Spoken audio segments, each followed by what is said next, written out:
On the road. You're listening to Ammar without Jalf live on Spice FM. Each week, we bring you news, views, and one or two clues. Sandeep, have you gone? This world. Wonderful. Thank you very much, Sand. It's good that there's a backup there, though, Jalf, isn't there? Of course, it's really, really good. But I don't think the world could cope with, or indeed wants, two Ammars. Might want lots of Jafs. But, don't know about Ammars. Anyway, good morning, listeners and viewers. You're listening to Ammar and Jalf. live on our weekly radio show right here on Spice FM. Each week we'll try and bring some views, news, and one or two clues from the business world. Asian Business Connections aims to connect, support, and promote the Asian and wider community. We'll be talking shop quite literally, not just corner shops. Whether you're looking to start a business, have an existing business, or you just want to talk business, we can help. We can help. We do help. We will help. So, gosh, it's the 2nd of the 2nd of 2024. Yep. 1 month just gone in a flash. It's crazy, isn't it? That all of a sudden we find ourselves here. Anyway, let's push some buttons. How are you feeling, Jeff? I missed you last week.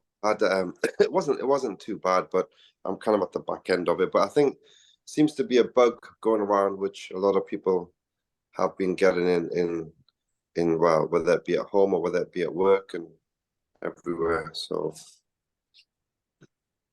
yeah, there's definitely I mean, gosh, everyone seems to have been getting something. Yeah. And it's just that time of year as well, isn't it?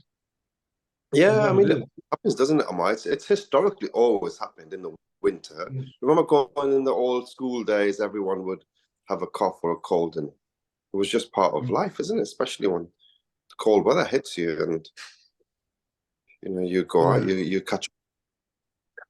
And how bad were you with it?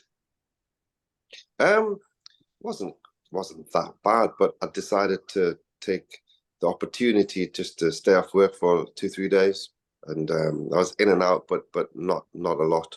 So I just kind of took it easy, and it was nice, really. You know, when you've got an excuse not to get into work, and it was a genuine excuse. It wasn't a made up one, you know, like some of the staff members do.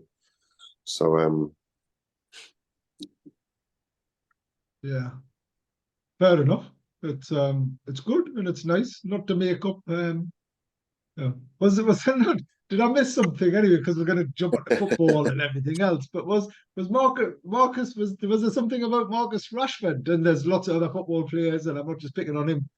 As in, did he turn up for a match or not turn up for a match? And well, I mean, what he did was a bit silly. I mean, obviously, he flew on a private jet to Ireland to have a party, and it was a 12-hour binge where he was drinking gin for 12 hours, and next day he called in sick and said, "Look, I can't make it into training." So he flew back to Manchester. I'm supposed to have training at 9 o'clock, but he was out partying until 6 o'clock in the morning. So obviously the club internally would have fined him probably a week's wages or something, which is, I think he's on about 400 grand a week, come on. Right. Okay. Well, that's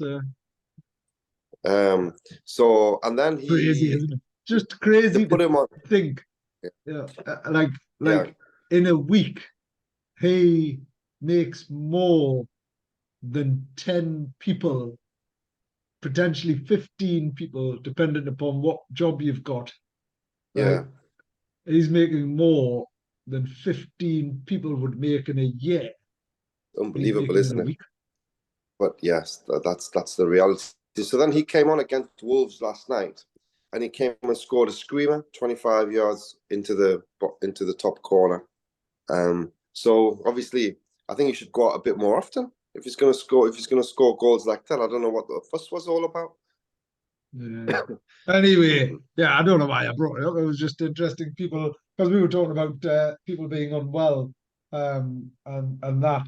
Yeah, it's been an interesting week in regards to the headlines. I think globally, some of what's going on in America and similar, probably not as similar because I imagine and don't forget there's always different views and we are very mindful of views and opinions that might influence anybody's decisions because we just sit on the fence all of the time naturally and fully comply with every regulation and legislation that exists. Anyway, if you look at what's going on in Pakistan. And for people who are unaware of, there was a prime minister. He was a great cricketer. People may be familiar, might remember him here. Imran Khan, a bit of a what they described as a playboy, type of character. Sort of wanted to make a difference in his home country. Went there, tried to make a difference, and fell out of favor with various people and has consequently just been jailed and jailed and jailed and jailed. And I don't know the rights and wrongs. I just find that incredible because his devotion was it looked like to the country. Now, so if you look at like Donald Trump, right, and I'm not sat here condemning or condoning any of his actions because it's wrong for us to do that. But generally speaking, they're on a mission, right? And whoever they are, they're on a mission, and whether he's done wrong or right or I don't know, similar to Imran Khan. But if you looked at it objectively, they're trying to do everything they can to prevent Donald Trump from um, appearing in the elections in November, aren't they? Well, of course there are. I think, look, Ammar, it's, I mean, I think we have to be careful what we say because of the governing bodies. But at the same token, I think I'm not going to say anything that's not already been said by many other mediums. But I think when you look at the world, and we've talked about it before, personally, if you justice is international justice or international law, if it has to be same across the board for everybody, whether you're very, very powerful and very, very rich or very, very poor, and maybe from a different socio-economic background, it should all be the same. And I feel that's the most fundamental thing. Once that is not the case, and people in power can effectively do what they wish, whether it be countries or whether it be powerful people, get away with murder, as they say, then you're going to have a world that's going to be very, very skewed, and you can't really have real justice. And I think that's what is the biggest issue across the world at the moment, because when you hear leaders just justifying certain things, but it's so much double standards, that how can you have a stable society? So with Donald Trump, I think there was question marks about Biden, and was that a honest electoral result in the last election? Because some say that he lost, but officially it was Donald Trump that lost, and they've been trying to not get him to run again because the people really want him in. And whether you're a fan of Donald Trump or not, I mean, I'm not a fan of Donald Trump, but at the end of the day, I feel that he should have the right to run for the elections, because it's supposed to be the biggest so-called democracy in the world, and you're supposed to be the standard bearer in the world, as you call yourselves the greatest nation on the planet, and A, B, C, and D. And you can't become a banana republic, not United States of America, but maybe that's what they are in a sophisticated way, because if they, yeah, Colin, I was just saying that they just can't stop. They should not stop Donald Trump, and you should be able to run for the elections. And if you win fairly, you win, and if you lose fairly, you lose. And I think that should be the case everywhere, shouldn't it? I mean, But this year, I think the figure is something like 100 and odd, right? So 100 and odd countries globally are hosting or holding even general elections. I mean, That's I an think incredible number, right? And the vast majority of people can, or whether you agree with it or not, or sort of going, well, I want someone to protect like people. I want someone who understands, who's morally right. I want someone who protects my country as well, right? And then I mean, gosh, surely a leader's a leader, right? And a leader of any country has moral responsibility, both towards that country first and foremost, but equally to other countries where there's such harm and suffering. And I think Imran Khan's been a bit of a nationalist. He's very much sort of gone, I want to support Pakistan. I want to support the people of Pakistan. I don't want us to be dependent upon Western influences all of the time, interfering with our politics and things like that. And whatever it is, whatever the truth behind that is, it's incredibly interesting. I mean, India, like all of the major countries, China, all of them have elections this year, Jack, right? And it's really interesting. And but I think and the vast majority of people just want to elect the right person. I think one of the challenges we have in the UK is because of the murky muddiness between all of the parties. And I'm hearing this from other people, right? So I'm just sharing other people's views here, which is important that we qualify that. But other people are sort of going, well, Ammar, I don't think I would vote for any of them. yeah, well, I feel the same thing. Ammar, there's a couple of really important points that you've made. The first most important point, and it's just common sense. The leader of our country should be an absolute bloody patriot. He should be a patriot. He should be a nationalist. Everything should be in the best interest of our nation. And that should be a given. And that should be a given. And then after, the second point you made is that, have you seen what's happening in Brussels with the farmers? I mean, the farmers are saying that we want justice, everything that you said. The people, you should listen to the people. If you've got the fundamental, for me, being a foodie, the farmers are the absolute pinnacle. They are the most important people in society, along with the medics, the doctors. Because without food, we're a nation that's going to starve. If you're there to destroy farm and farm in, which the farmers are claiming around Europe, then what are we going to eat as a nation? Are we going to eat food that's imported and food that's processed and foods that's not from the earth, animals that are not from real animals? It's all manufactured in factories, and because the big corporations, they want that because they're going to benefit A, B, C, and D, and the little farmers are all going to go out of business. I mean, that's fundamentally wrong, because we are what we eat, and they're not listening to the farmers. That's why the farmers are taking it upon themselves, and they're going to Brussels, and they're saying that, look, we need to elect a government that's going to be there to look after us, the people. Those are the 2 points that you mentioned.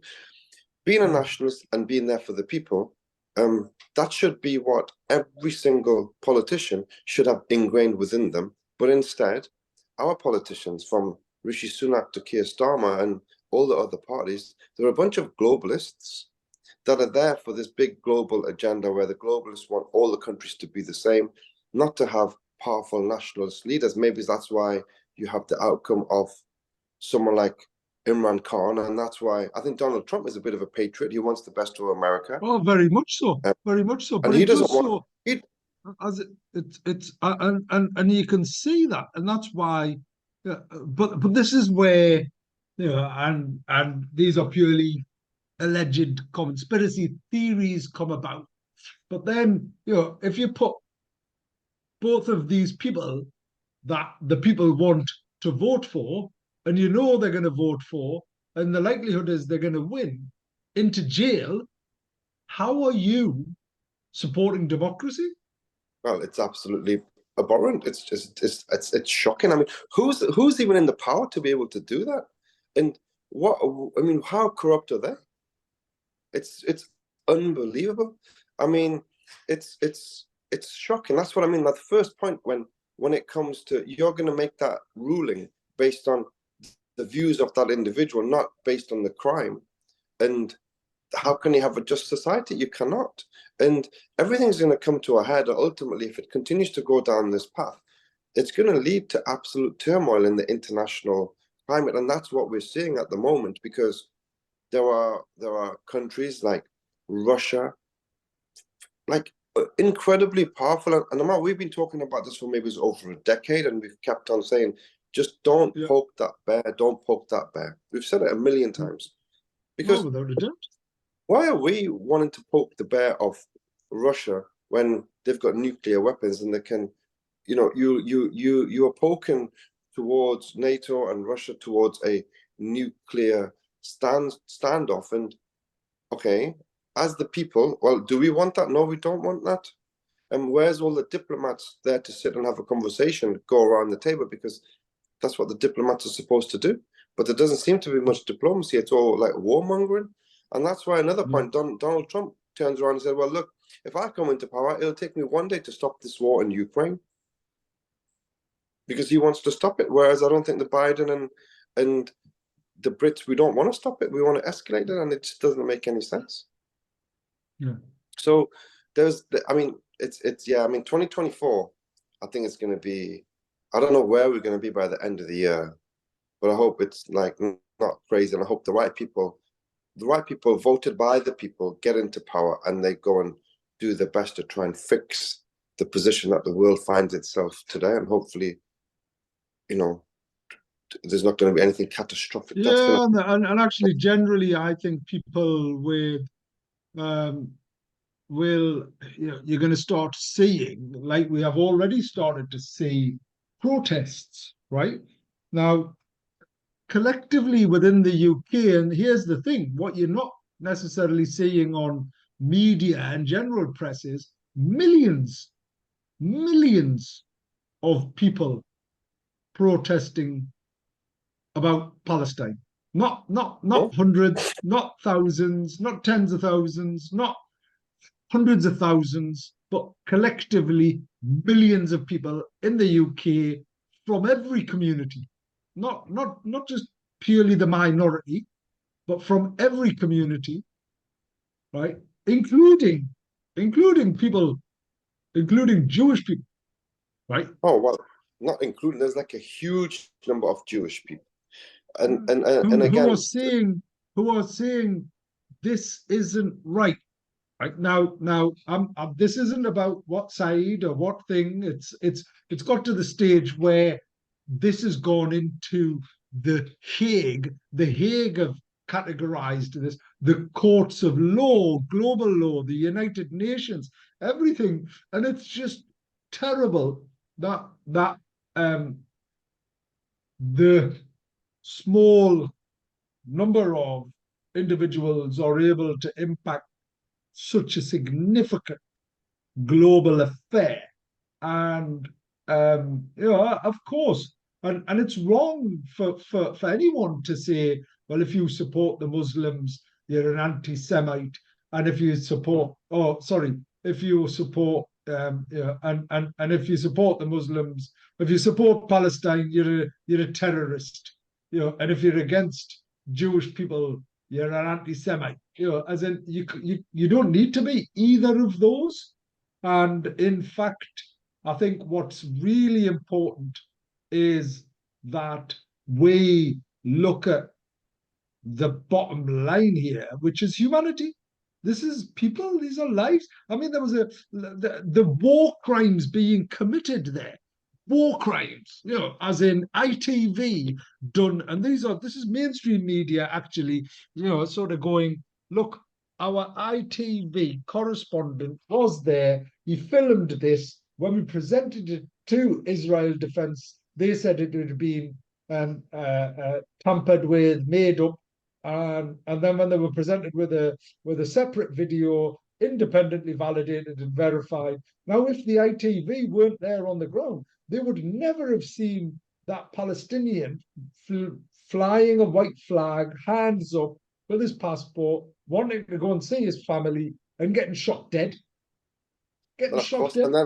And Rishi Sunak can't come out and he can't condemn that. And we're supposed to be the standard bearers of the world. So I think we are part of the genocide that's happening in Israel, and that's absolutely shocking to see that our government is supporting what the Israelis are doing. It's like I'm flabbergasted by it. So again, the International Criminal Court. I mean, there's so much. It's such a political. South Africa, they've made such a strong case showing everything that the Israelis were doing, whether bombing hospitals, schools, churches, mosques, everything, flattening it. And then the Israelis come back and say, well, we're the most moral army in the world, and we're very conscious of what we bomb. We've just flattened it to the ground, and you've killed like 30,000 civilians, 10,000 kids, or whatever it is. The numbers are probably bigger, but they have the brass neck to come and, defend it. And the ICC, once they said effectively that it is genocide, they don't have how are they going to implement anything? Because as soon as it goes to the UN, America they will veto any kind of actions that the UN Security Council want to take. So nothing's going to happen, because whilst the international law, the parameters and everything is in place, it's incredible. Everything is in place. They've created a great laws, international laws. Everything is in place, but it's a matter of justifiably following that. And that goes to my first point, where powers, strong people, strong powers, they can say, well, it's all right, but we're not going to. That doesn't apply to us. We're too big. We're too powerful. Yeah, you may have found that, but we're not going to. We don't respect your ruling. So and the fact that people are allowed to imagine, if you went to a court, you'd done something, and you went to a court and you said, you know what, I appreciate you're the court and you're the law, but I'm really sorry, Judge, I don't agree with you. I'm walking out of here after you've murdered someone. Yeah, see you later. and the judge, no one can do anything about it. Is what it is. I mean, it's incredible. I just anyway, really hope, yeah. But it's good as a summary. I think it's good. Hopefully 2024 just to be clear, no, I get all that, but just to be clear, Jack, not one of us here have condoned anything, that's gone on, and everyone I talked to was appalled by what happened on the 7th of October.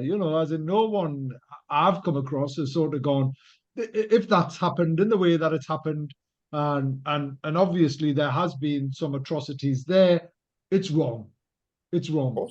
Of course it is. But you should be looking for the perpetrators of that. The right thing to do is to go and look for those perpetrators, not to unilaterally kill everyone, destroy everything. That is outrageous. That's not right. 100%. And the war didn't begin on the 7th of October.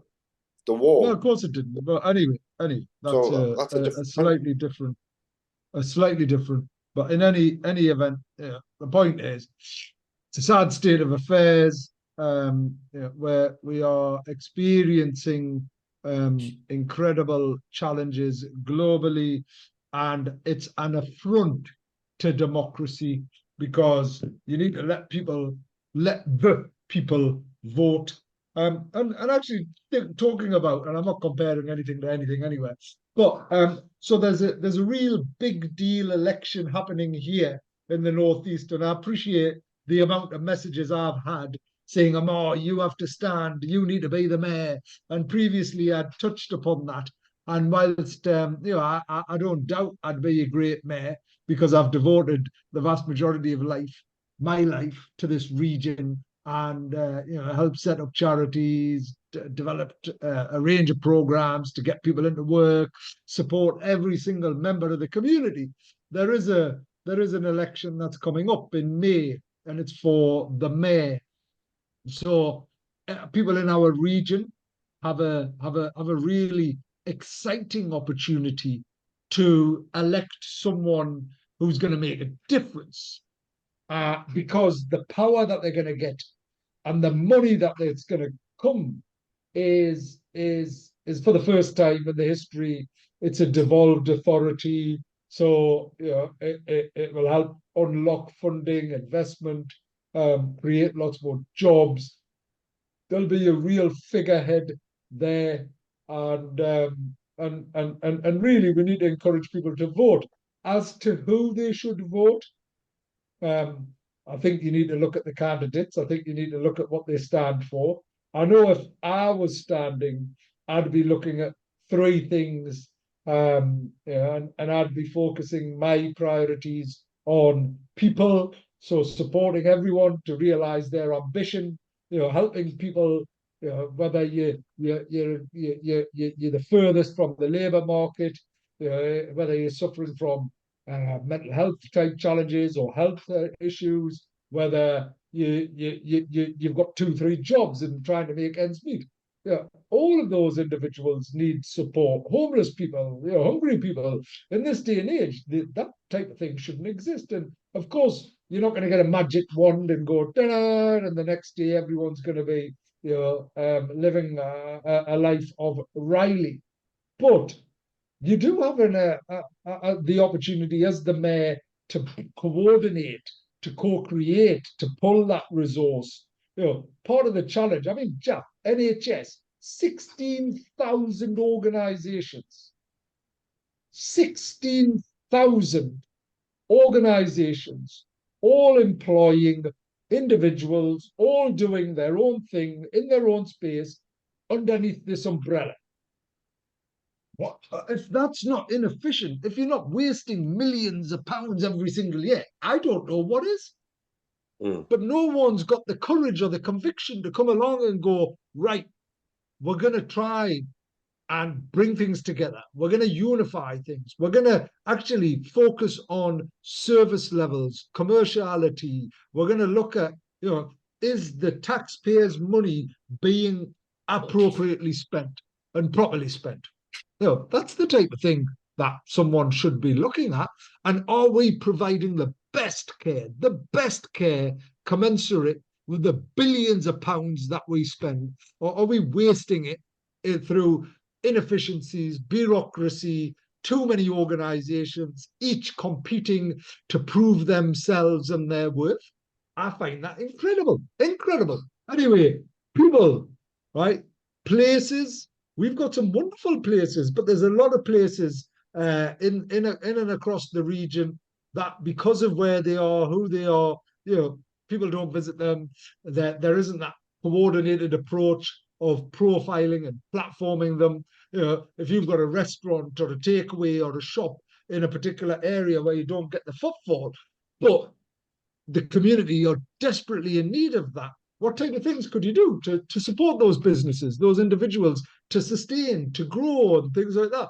Or if they're unviable, how can you support businesses and broader communities, to tackle some of the issues that are going on? I mean, gosh, interest rates, cost of living, all of those things, the cost of doing business, and we've talked about this, Jeff, so many times. It's gone up tenfold. It's gone up tenfold. And then developing and delivering a range of programs so that, starting with young people, children in nurseries, all the way up to elderly and aged, creating a range of programs. Do you know how many children go to nursery and reception class who are still wearing nappies? Some of them can't even speak because they're not getting the support that they need, and the parents aren't getting the support. It's dead easy to point the finger at parents, right? And go, well, you should have done this. If you've got no experience, all of a sudden you become a parent. It's the scariest thing in the world. It's the scariest and most responsible thing in the world. So why aren't we supporting those parents and those children to realize and set them on a path where they get the support that they need when they need it, in the way that they need it, and they realize the potential? So we're developing and sorting and making a generational shift. So, people, places, and programs is what we need to do. So if I was the men, that's what I would do. Jeff, what do you think about that? Oh, that's very, very good, man. You've got my vote anyway. So have they got all their short list of people already? Is it the Yeah, well, same they've people? got the nominations. Yeah, yeah. And we can, I mean, happy to Is look it at that Jamie at who's some the mayor point. at the moment? Sorry? Is it Jamie who's the mayor? Yeah, so Jamie Driscoll at the mayor is the current mayor, and he's been in position. He was voted in at a time where it was very socialist. It was Jeremy Corbyn was the leader, and he was a Jeremy Corbynist type of supporter. And I don't doubt the qualities that Jamie's got. He's very socially focused and such like. As to whether that's translated into transforming the region. And here's the thing: you should only judge people on what they've actually done, not just what credit they're taking for, right? Mm. So the combined authority has been operating in the north at time. There's some really good people involved in it. I've been involved in it through the LEP, and the LEP have done a great job. So the local enterprise partnership has been in operating 10 years or plus. They've created hundreds of thousands of jobs. They've supported thousands of businesses. And I've seen this firsthand, so I know what they've done, what the LEP have done, and I'm incredibly proud of my involvement with the LEP and the European regional funds that existed and such like. But for someone to come along and say that they were responsible for all of the things that everyone else done, I think is a bit wrong. Mm. So when you're reviewing, so Jamie Driscoll's one of them. He's standing as an independent because Labour didn't select him as their candidate. Kim McGuinness, the current Police and Crime Commissioner, is standing. There's a Conservative representative, I believe is a councillor from Northumberland. There is a Greens. There's also a Reform UK candidate as well. And I imagine they'll get some votes, Jeff. Mm. Mm. Reform UK. So what's that controversial but incredibly entertaining? He was the European MEP. He set up the Nigel um, Farage. Nigel Farage. Yeah, yeah. What do you think Or is about him? that's that party, is it?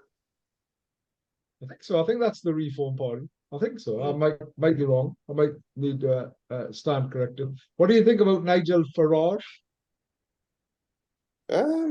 He's a controversial figure, but to be honest, I think his views. I don't know what is that wrong with it. Maybe there's some things that are a bit OTT, but overall, I don't see what's wrong with his views.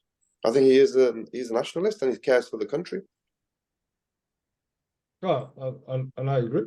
I think that's But I think, um, regardless of who he is, the banks do not have a right to close his bank accounts based on his political opinion, which is what they did to him.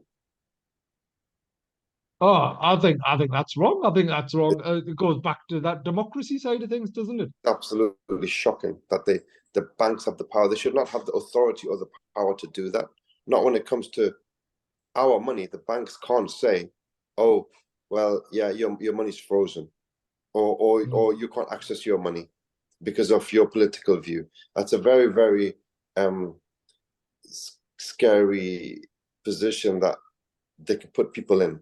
Imagine tomorrow when there's no cash, you don't have a bank account because the banks have decided to close your bank account, and all the banks are connected, so you're not going to be able You to. couldn't live. Yeah, it's incredible.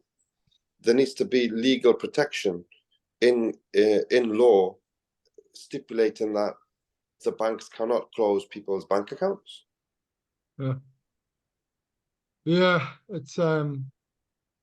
It is sad and shocking, is what it is. Jaff. Anyway, let's so we'll happy to invite some of those candidates on here.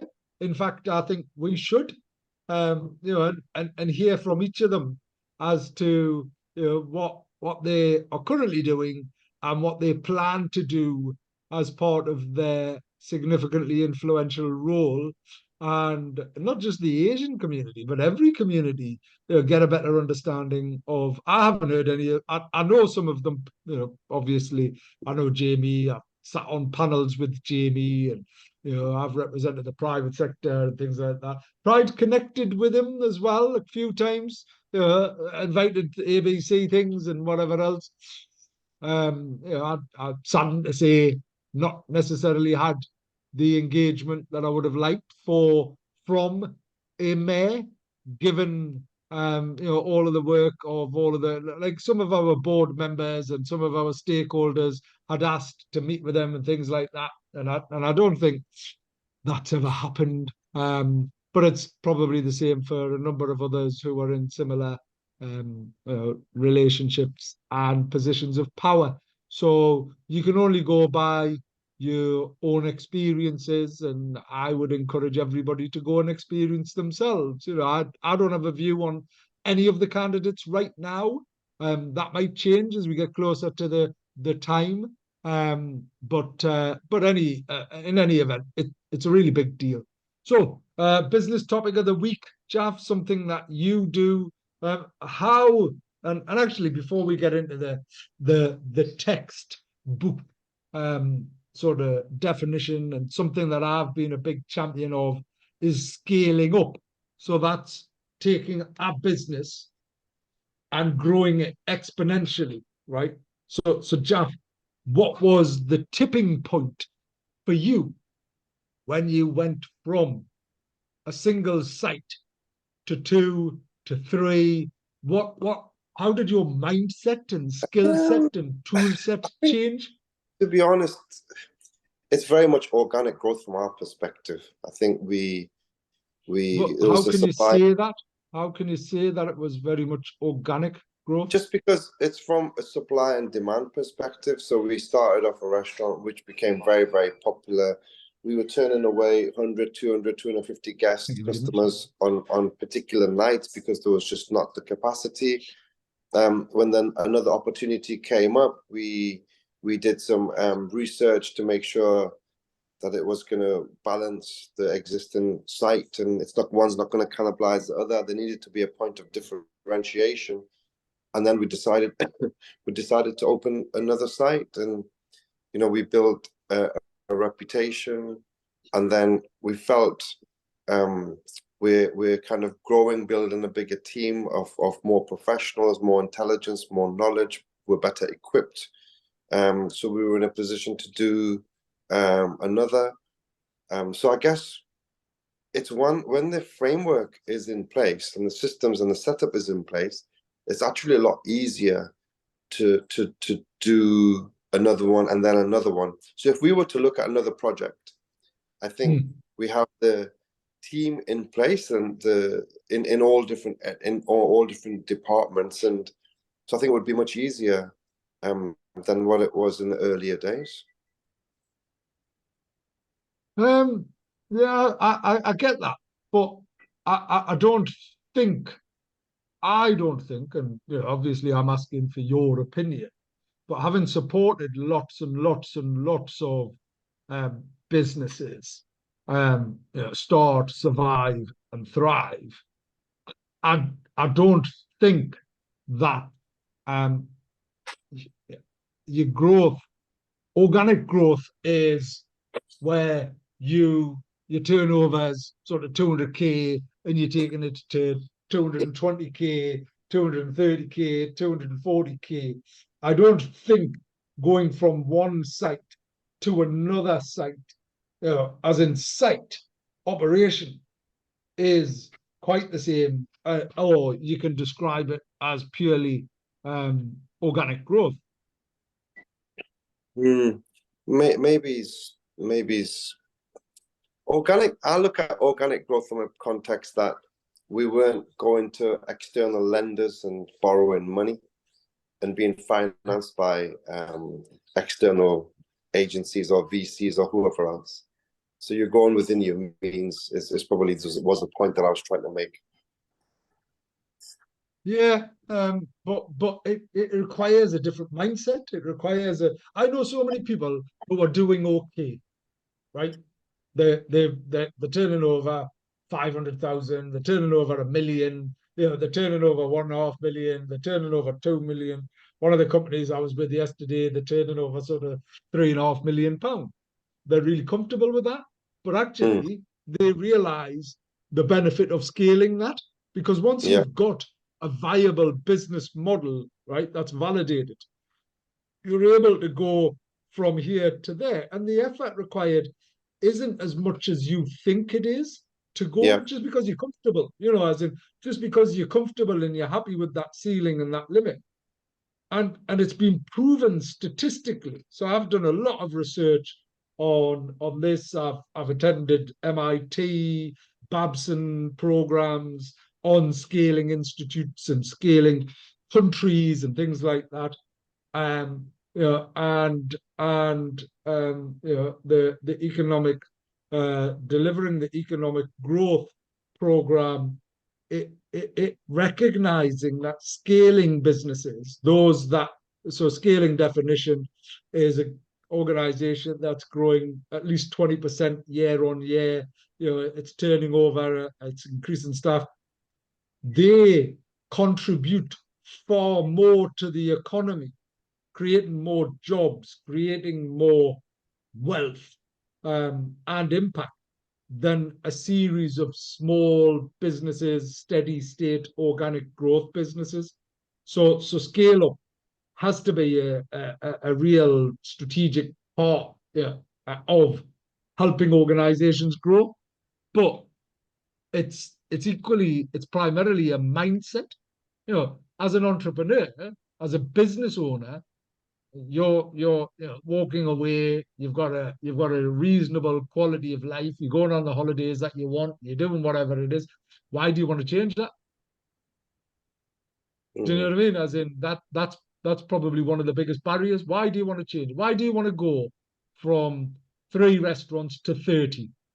So mm, if you look at Mowgli's business model, and she's opening up in Newcastle in a couple of months' time. mm. She'd opened up one, she opened up two, she opened up three, and then went and got private equity to Yeah, invest. yeah. And now she's got 29 or whatever it is, is what Mhm, she's got. So that, because there's a risk involved in it, and that's the other thing. Whilst you can grow, you can scale. If someone said, Jeff, here's £5 million, go and open another 5 sites or 10 sites, right? mm. That's quite scary. Yeah. It's a big risk, but the return on that, all of a sudden, you're 10x in your business, aren't you? Your Well, growth. yeah, but your shares might be dropping to 10% as opposed to No, 100% not of. necessarily. Okay, well, it's a case of, yes, you can keep thinking, and this is my point. So your view immediately is, I'm giving away a bit of my business. I'm actually happy with what I'm doing, which is fine. I'm not suggesting everyone should wake up tomorrow and go, right, let's go and get some money and get some. But with those investors, with that investor, you're getting the expertise, right? It's not just about the money. Mm, You're getting the support. All of a sudden it's not you running around, peeling onions and then buying the onions and then frying the onions and then, eating the onions, and crying over the onions when you don't have any onions, or the price of onions have gone up by 50%, right? So, and as you start peeling away the onion, there's layer after layer after layer, and that's how your business like problems manifest themselves. So, get tomatoes, forget the onions. but but in all honesty, all I'm saying is so anyway, the point is the business topic of the week. Let's quickly rattle through this and why it's really important and why I was interested to get your view on this in literally in 5 minutes. The business topic of the week: scaling up, challenges and opportunities for small businesses. So scaling up a small business is a significant milestone on the journey to growth and expansion. It's a time of exciting opportunities and daunting challenges as businesses strive to capitalize on their success. And this is one of the biggest things, and take operations to the next level is what they do. And before starting to scale, it's important to recognize that there's many challenges and understand those challenges. So resource constraints, one of the primary challenges small businesses encounter when scaling up is managing limited resources, whether it's financial constraints, manpower shortages, or technological limitations. The transition to a larger scale often requires substantial investment in infrastructure, talent acquisition, and technology. Operational complexity. So, Jaff, when you had one restaurant, you ordered and you done whatever for that restaurant. All of a sudden now you've got 3, 4 restaurants. You're now thinking about, where am I getting my supplies? How do I make sure that there's a consistent supply? Processes that were once manageable on a small scale may become cumbersome and inefficient when applied to larger operations. Streamlining workflows, optimizing supply chains, and scalable models. Maintaining company culture. If you think about it, Jeff, you are your business in a big way. Wherever you are, people feel slightly differently. When you're not there, they don't. So as the figurehead, I appreciate you've set up the business with proper management and proper people and amazing staff. But if you spend primarily your time in one space, the others will start feeling as if they're not as close to you as they probably were if you just had one venue. There's all of these type of things to consider: company culture, dilution of core values, preserving and nurturing the company values and mission, market saturation and competition. Now, I've seen firsthand so many businesses go from 1 to 5 to 10 to almost, sort of expose themselves. And in a competitive market landscape, scaling up requires businesses to differentiate themselves and carve out a niche amidst fierce competition.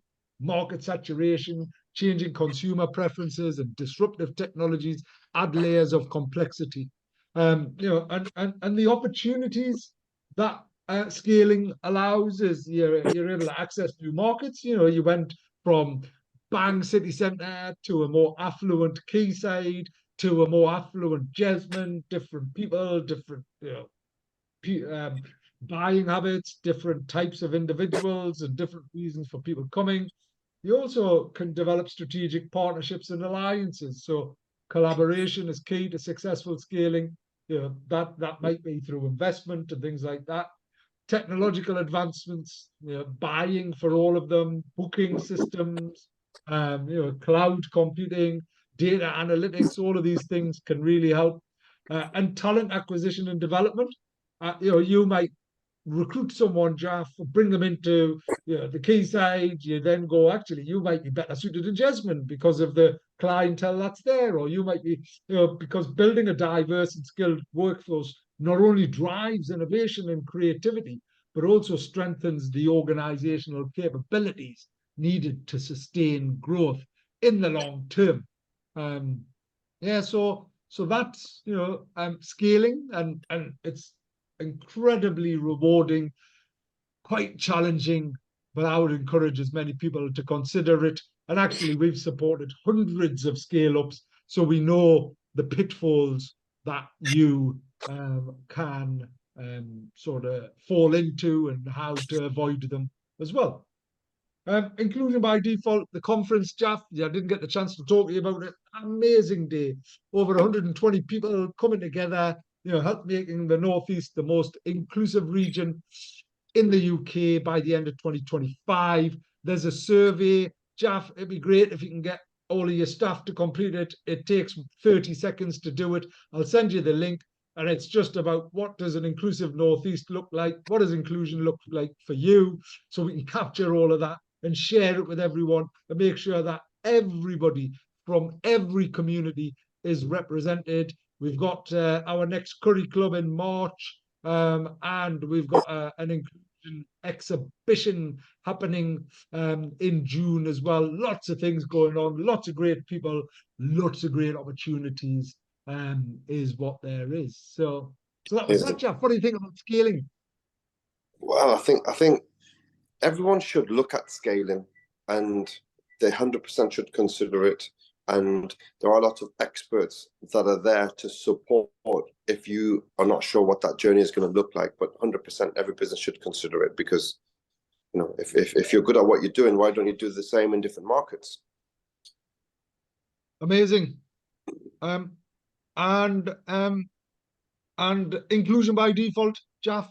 This campaign that we're on, we're moving our needle. We keep pushing, we keep scaling as an organization, as in we've moved from starting off, coming to the Spice Cube, getting like attacked from lots of competitors going, don't do it. You don't want to do it together. That's not what you want to do. You want to come and work with me and all of that, to creating probably one of the most successful and significant organizations, not for profit, and then opening it up to invite every community, to now helping the Northeast become the most inclusive region in the UK by the end of 2025. What do you think about all of that? Excellent. I think it's very, very well. It's such a great cause, but I think with the right awareness, I think we're in a position to be able to achieve that, because we've got some great people in the Northeast.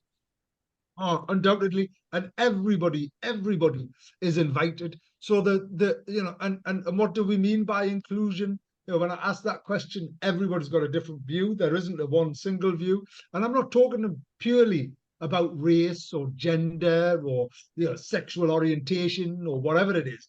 I'm talking about everybody in the region feeling as if they belong, as if they've got a part to play, and there's equal opportunity for everyone. And we shouldn't be marginalizing the majority. The majority, white people, white men. Why are they constantly being criticized? But everyone should be considered. So I think it's quite exciting. I think it's quite a challenge.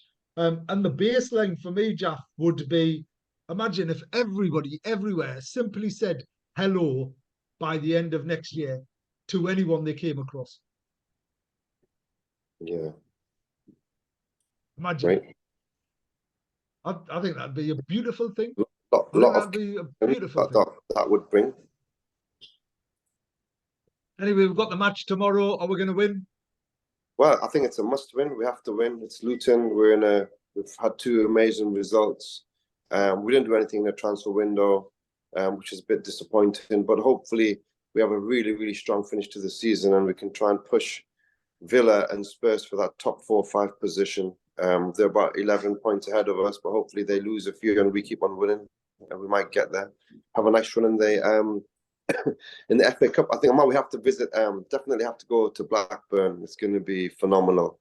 7,500 tickets apparently is available. So are they on sale now? Not yet, I don't think, Ammar, but I think they'll be in the next few days or so. Should we do the Newcastle thing? I think it was good fun. I think it was a good experience. As long as it's not really £1,000 per ticket, man. How much was it? 800 quid or 600 quid a ticket? I mean, I have to go and... Yeah. Well, that was Sunderland, wasn't it? Just milking it. That was outrageous. That was outrageous. I'm still paying it off now. That's so my bank manager's on my case. So I'll see you at the match tomorrow, Jeff. Right. We'll be back next week. And please do connect with Inclusion by Default. Do a search online. And until next week, it's goodbye from me. And goodbye from me.